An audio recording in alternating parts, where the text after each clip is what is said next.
This is 10 News at 5. A change at the federal level will now allow patients to get their lab test results without going through the doctor who ordered them. That's under a new federal rule, and the Department of Health and Human Services announced that change Monday. The rule was first proposed in 2011 in an effort to give patients more control over their personal health information. But some are concerned patients may not understand the results fully without checking with their doctor and getting their interpretation.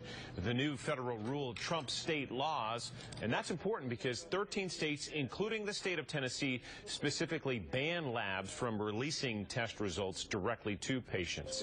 Joining us with more, Dr. Ed McBride, Vice President of Clinical Services at Summit Medical Group.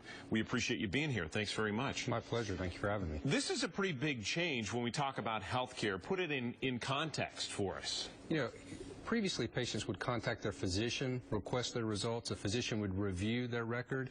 But patients have always been but a signature away from having custody of their record. We as clinicians are the custodian of the medical record. The medical record really belongs to the consumer, to the patient. And for a lot of people, getting tests is nerve-wracking, and then getting those results, that lag time in between the test and the results can be brutally long for people. So the fact that maybe they can get these results a little faster and themselves is advantageous in that respect. You know, as a patient and as a consumer, I like the ability to have access to those results. I'm not certain I'm fond of simply releasing them without providing appropriate context to the result.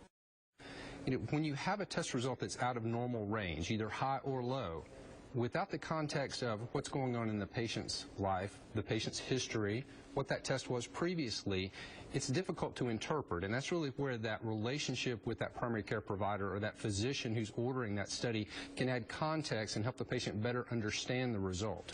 Can you think of some specific tests where either one or the other is better? You know, when you say better, if I ordered a PSA on a patient, there's a normal range for a PSA.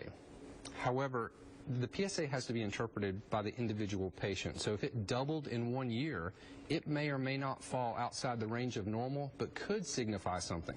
Likewise, if you have a single result and it's exceedingly high, doesn't necessarily mean someone has prostate cancer. Could be they have an infection or inflammation in the prostate, simply needs treatment. So we have to be cautious and not jump to conclusions when we're looking at test results. And how important is it for people to consult with their doctors anyway when they get a test result? We were talking about how a lot of folks just want to go to the internet immediately after they see a result, and that can in itself be misleading and dangerous. Well, it can be.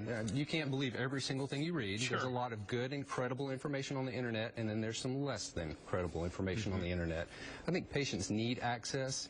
At Summit, we're actually in the process of implementing a new portal which will grant Summit patients access to their test results without having to call.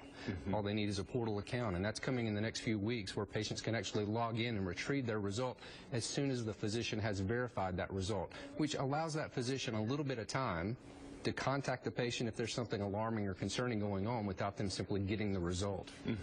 And it's my understanding that most test results of anything you look at in the medical profession are back fairly quickly.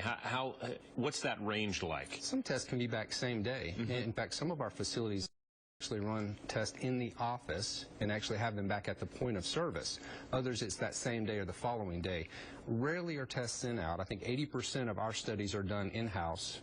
20% would be using an ancillary lab, which means we send it off and it comes back. And even the return time there is fairly quickly, within several days. So it may be best to have a conversation with your physician or nurse practitioner to say, hey, is this test result available immediately? And if not, how can we talk about this a little bit more quickly? I think it's always a good idea to have that conversation with your healthcare professional. Dr. McBride, thanks very much for being here. My pleasure. Good to see you.